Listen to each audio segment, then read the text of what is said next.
Let's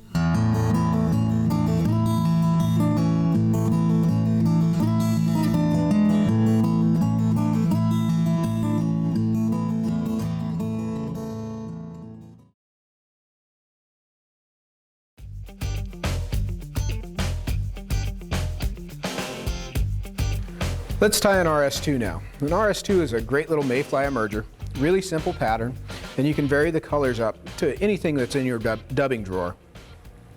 The hook that we'll tie this on is a Tiemco 101. It's a ring eye dry fly hook.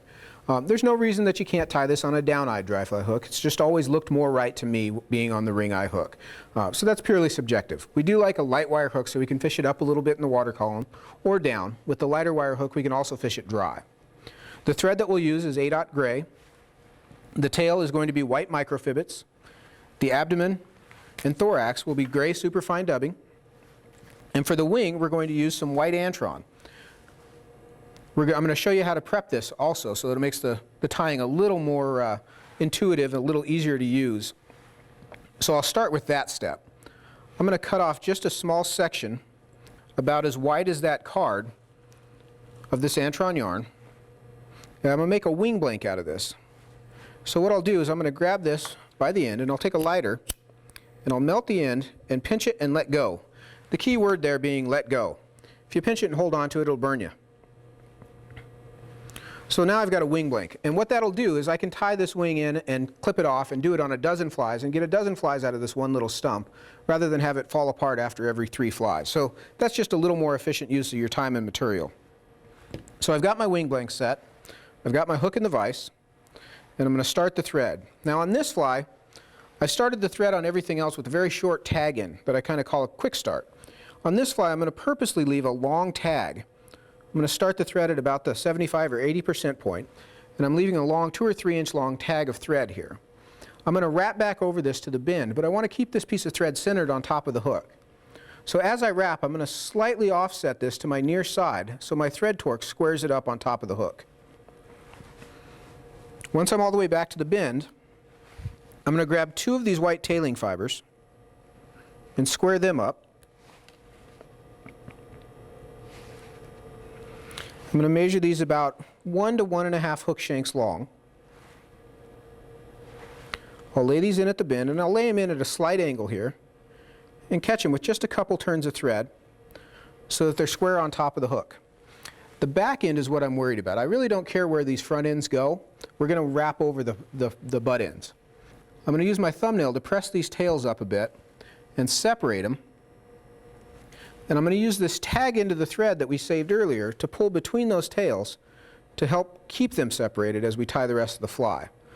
And you can see as I draw down and pull tight on that thread, that'll control how much spread we've got on those tails. And we can kind of fine-tune that a little with our fingers. But we want a nice widespread tail. I'm going to continue wrapping forward over both the butt ends of the tail and the tag into the thread up to where we started, and then I'll trim all of that off.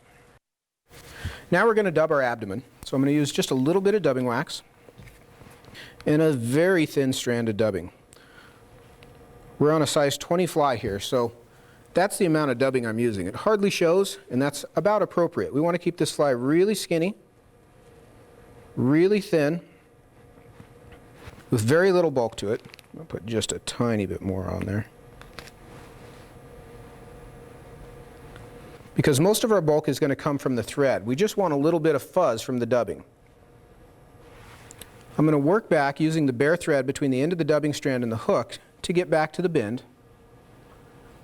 And when I get all the way back, my first turn of dubbing here is going to go behind the tails and under. That'll lift them up just slightly.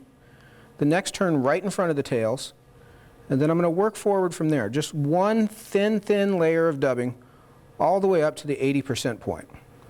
Then I'm going to use that dubbing and I'm going to build just a bit of a taper on the front end. I'll cover the front half of the abdomen and then jump forward and cover the front third with yet another layer. And you can see how that'll build us a nice square edge taper coming up to the 80% point on the hook. I'm going to run my thread up to the hook eye so I have a thread base on the bare shank there, and I'll pick up my wing blank to tie in at the front of the thorax, front of the abdomen.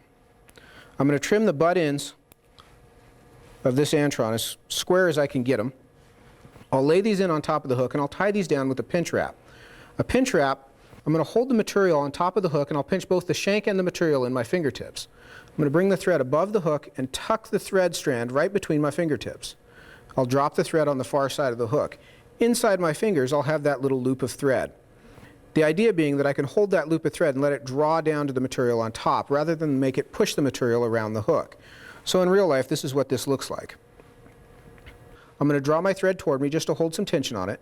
I'm going to pull the wing down so I can wrap smoothly over them and bury those tips so that they don't show. So we've got our wing anchored on top of the fly, right on top, and we're going to dub our thorax. Now our thorax is going to take even less dubbing than the abdomen. So we'll take just a little bit of this gray dubbing, and I'm going to twist it onto the thread. And we've got a little bit of a taper where we tied our wing in, tapering down to the hook eye.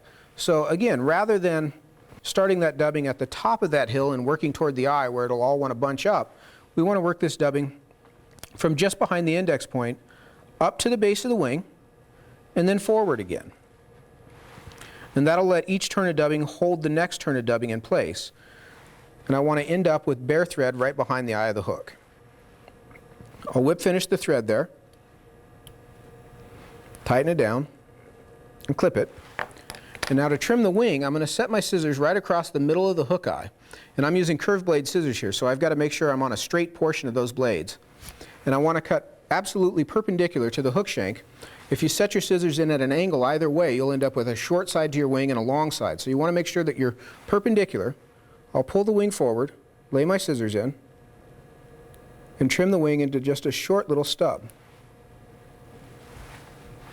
And that's our little RS2. Very simple fly. You can change up the dubbing and thread colors pretty easily to black, brown, olive. All of those are good colors. I keep the white tails and the white wing on all of those. So just the thread color and the dubbing colors change. But this is a great little mayfly emerger pattern. Good any time of year.